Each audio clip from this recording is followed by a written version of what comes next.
Ok, donc Ime Maiko Aegis contre Pikachu. Alors, faut savoir que, in my humble opinion, le match-up est dégueulasse pour les Aegis. Hein, pour la simple et bonne raison que si t'es off stage, tu ne reviens pas si le Pikachu sait un petit peu ce qu'il fait. Et Maiko, c'est un Pikachu qui sait un petit peu ce qu'il fait. Cela dit, le problème que ça va poser à Maiko là spécifiquement, c'est que Ime, je l'ai conditionné au match-up. Hein. Clairement, je pense que c'est un des match-up qu'elle a le plus joué dans sa vie par ma faute. Même si ça va pas l'empêcher de se prendre quelques combos, puisque Maiko a une spécificité sur son Pikachu, c'est qu'il est très friand de ses EPR, de ses extensions de EPR spécifiquement. Donc voilà, donc on va voir ce que ça donne. Pour l'instant, ça se cherche un petit peu, ça se fait un peu de juggle du côté de Maiko qui sait pas forcément trop quoi faire face à ces attaques aériennes qui vont le maintenir vers le haut. Alors, attendez, voilà, j'ai le chat sous les yeux, si vous avez quelque chose à dire, n'hésitez pas.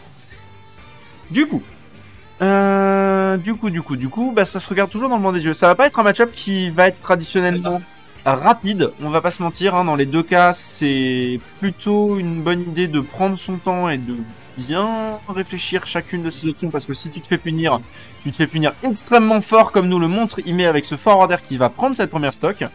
Et donc c'est maintenant une Aegis en avantage qui nous est proposée. Et une Aegis en avantage, ça veut dire que c'est une Aegis qui va te combo, se barrer, recommencer et chercher au fur et à mesure un kill. On va esquiver ce down B peut-être un peu trop osé de la part de Maiko. Effectivement, le down B était peut-être un peu osé. Et on a Motoji qui me rejoint au cast. Bienvenue à toi. Bonsoir. Est-ce que tu as vu le début de la game? Non, mais j'imagine qu'il y a beaucoup d'épées qui allaient de droite à gauche et beaucoup de tijoles, j'imagine. C'est ça, globalement c'est ça.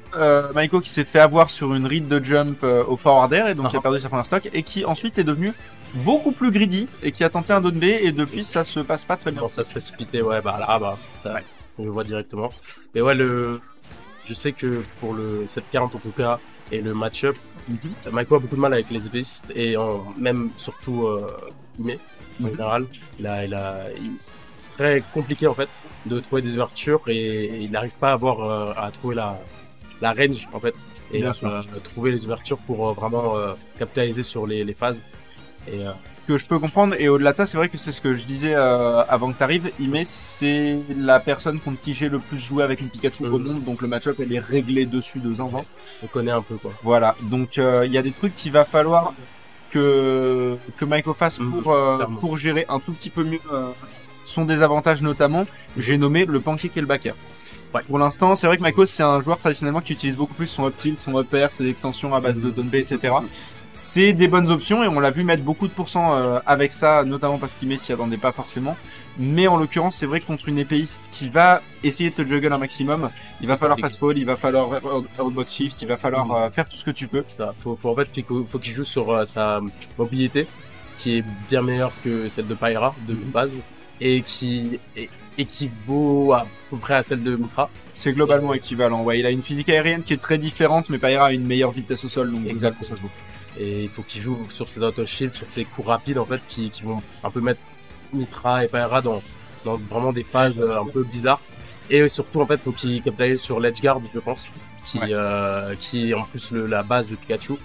C'est vraiment son edge guard, mais faut trouver les reads, faut trouver les bons moments. Donc là, on voit que c'est plutôt compliqué. Bah là c'est difficile parce qu'en fait le seul truc dont il va avoir besoin c'est le truc pour lequel Pikachu peut galérer un petit peu contre les Aegis, à savoir approcher. Ça va vraiment être son gros problème. Parce qu'effectivement tu parlais des out of shield, le problème des Aegis c'est que si t'as une bonne option out of shield, elles peuvent pas faire grand chose. Mais Maiko a pas beaucoup capitalisé dessus au début de la game et là il s'en mord les doigts puisqu'il est maintenant à 107%, ça veut dire que ça va tuer par exemple. Et du coup là il y a le Orbox shifting du fer qui a fait retourner Pyra. C'est un paquet. Non, je sais ça. En fait, le truc, c'est qu'ils ont le trade. Et en fait, oui, donc Pyra était encore dans le hitstun du forwarder. Et du coup, le forwarder, il te fait tourner en haut. En fait, ça a fait tourner, on a vu le drift pendant le Je vois, ouais, ok. Ouais, non, d'accord. Mais effectivement, donc une première game qui va être compliquée pour Maiko, je vais aller changer ça. compliqué, mais c'est pas fini, c'est qu'une game parmi tant d'autres. Et là, on part sur un Northern Cave, terrain plutôt, je pense que c'est bien pour les deux. Alors, donc- c'est un excellent terrain de Pikachu. C'est pas un terrain que Ime aime particulièrement personnellement, mais ça reste un très bon terrain pour les AFC. C'est un bon counter-pick. C'est ça, mais en fait, c'est vraiment ce layout spécifique qu'on va retrouver aussi des fois sur Town City et qu'on a globalement sur Kalos. Les plateformes du C'est côté, ouais. excellent pour Pikachu parce que tu as des mix-up de zinzin avec le up B. C'est Donc ça peut être très pratique. Et les extends de combo au up air, au back air, au forward air, etc. Davantage. Bien sûr, c'est ça. En fait, il peut utiliser les plateformes du côté en fait pour venir redguard plus facilement. Ça veut dire que tu peux bait bien plus facilement et tu as plus d'espace pour trouver ce genre de phase et aller jusqu'au bout en fait. C'est ça. Et c'est vrai que ça amène aussi quelque chose dont Pikachu a cruellement besoin, une extension de distance vers la Blast Zone. C'est ça. C'est vrai que le problème de Pikachu, surtout vers ces milieux de pourcents là, 69-70 jusqu'à du 110-120, c'est tuer. C'est tuer. Le back air, ça tue que très très tard, le forward air, ça tue pas correctement aussi, contrairement aux attaques des Aegis qui vont prendre cette première stock. Et là, Maiko, faut qu'il revienne, faut qu'il donne tout là de son côté, faut qu'il capitalise sur ses phases et faut qu'il juggle le plus possible et surtout qu'il faut, comme t'as dit, hein, qu'il prenne le kill, ce qui sera tâche difficile pour Pikachu. C'est ça. J'ai l'impression que, ironiquement, il est peut-être un tout petit peu trop agressif sur ses... En fait, il overextend un tout petit peu trop. Et bah, il met à temps que ça. Typiquement, là, il a essayé de venir la chercher au donner, alors qu'elle était pas du tout dans ce secteur-là. Et elle le sait, en fait.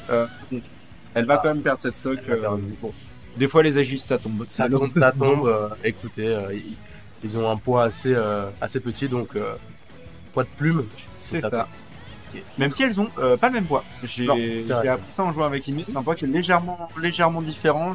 Pyra est légèrement plus lourde. Pas de beaucoup, je crois que c'est vraiment quelques unités. Pour comparer, ça serait quoi le poids de Pyra? Je dis pas de bêtises, mais c'est possible que je te dise une bêtise. Il me semble que Pyra c'est aux alentours de Mario et Mythra légèrement plus léger. Il me semble qu'on tourne autour d'une chic. D'accord, ok. Donc mais pour Pyra, je suis à peu près sûr. Pour Mythra, je suis beaucoup moins sûr. Ok. Bah, ça, c'est cool un peu. C'est un peu comme les trainers.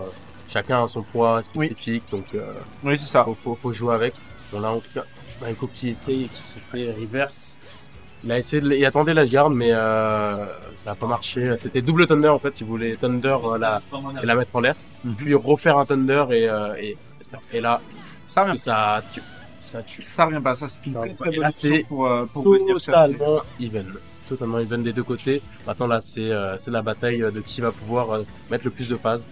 Il rate son confirme. Ouais, malheureusement pour le coup le Nerloop qui est vraiment pas si simple à mettre, hein. Il faut quand même faut faire ses devoirs avec Pikachu, il faut passer le temps en mode entraînement et je me doute bien que Maiko le temps il l'a passé, mais de temps en temps les Nerloop c'est juste trop compliqué en fait, des fois ça rate.